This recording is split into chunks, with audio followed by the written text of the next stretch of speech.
The Little Tin Soldier.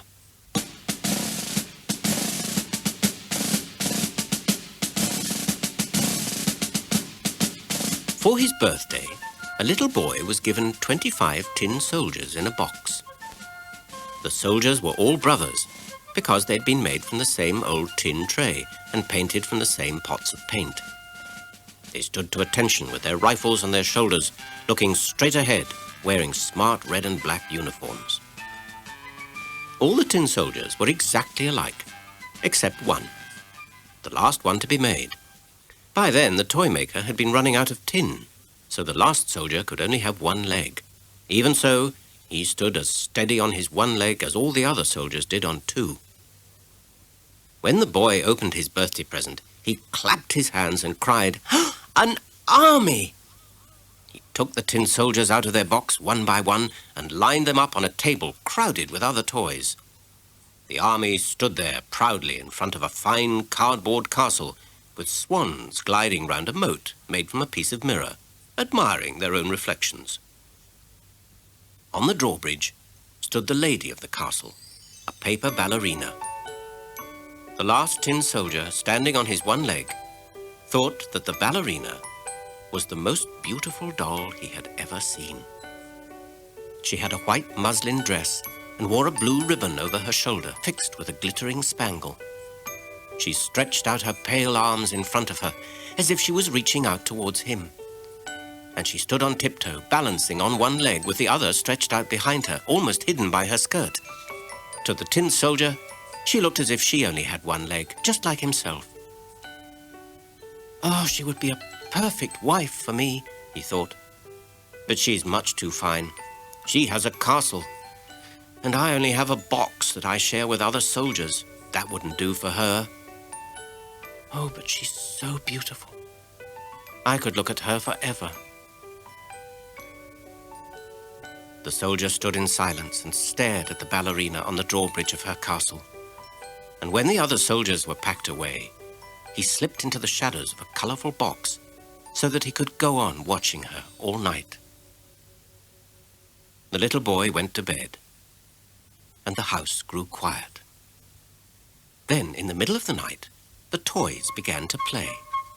A clown on the table turned somersaults, and some sticks of chalk began to write on the blackboard. The animals played hide-and-seek and danced to the music of the musical box. The tin soldiers in their box rattled around because they wanted to play too, but they couldn't get the lid open. The only toys who did not move were the ballerina and the soldier. She stood as still and as steady on the toes of her one foot as the soldier did on his. His eyes never left her.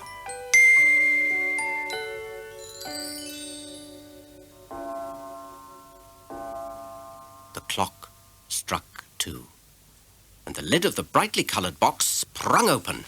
Bang! Whee! Out jumped a strange, grinning creature with a concertina body and a round, bald head. It was a jack-in-the-box. "Tin soldier!" he screeched, bobbing up and down. "Keep your eyes to yourself!" The tin soldier pretended not to hear, but he blushed as red as his uniform. "Staring at our princess! Who do you think you are? A prince? A hero? You wait till tomorrow!" And the jack disappeared back into his box with a squawking laugh. Next morning, when the little boy set out his soldiers for battle, he put the one-legged soldier by the window as a lookout. Was it just the wind, or the evil magic of the jack-in-the-box? Suddenly the window opened and the soldier toppled out. He fell all the way down to the street and landed head first on the pavement. The boy ran downstairs to look for him, but although he almost stepped on him, he could not find the little tin soldier. Then he was driven back into the house by a sudden downpour, and the tin soldier was left alone among the splashing raindrops. When the rain stopped, 2 children came by and found the soldier. Then one said, "Look at the gutter, it's like a river." They made a boat out of thick paper, put the tin soldier aboard, and sailed the boat down the road. The water raced down the flooded gutter, and the boat was soon going very fast. The tin soldier was trembling with fear, but he stood as steady as ever and looked straight ahead. Then the water in the gutter suddenly poured down a drain into the sewer, taking the boat with it. inside the smelly sewer. Everything was dark. I wonder how all this will end, thought the soldier. I'm sure it's all the fault of that Jack-in-the-Box. A big brown rat that lived in the sewer came up behind the boat and shouted, "Passport! Show your passport!" The tin soldier said nothing, but held his rifle firmly. The rat swam after him and gnashed his teeth. "Stop him!" he shouted to two pieces of straw and a little twig. "Stop him! He doesn't belong in our sewer, and he hasn't got a passport!" The twigs snatched at the boat and tore it a little, and water swirled around the soldier's one tin boot. The water flowed faster and faster, but there was a light at the end of the tunnel. He heard a huge roaring sound, and then the sewer gushed out into the military canal. There was no chance of stopping the boat, and as it toppled over the brink of the waterfall, it spun round and was filled to the brim with water. The tin soldier shut his eyes and thought of the ballerina. I shall never see her again. If only she knew that I was being brave, then she might like me for that, at least. Finally, the paper boat sank beneath him, and the soldier began to drown. Just then, a fish opened its mouth and snapped it shut again. The soldier found himself in the fish's stomach, which was even darker than the sewer. What a way for a soldier to die, thought the tin hero. Eaten by a fish. As the fish swam along the muddy canal, the tin soldier was joined in its stomach by a tangle of weed, 2 snails and a worm. Then he had to duck as a silver hook slid down the fish's throat. The fish began to jerk from side to side as it was hauled out of the water. The soldier and the snails rattled around in the darkness. Then, at last, the fish lay still. Some time later, a ray of light appeared, and the blade of a knife almost sliced the soldier in two.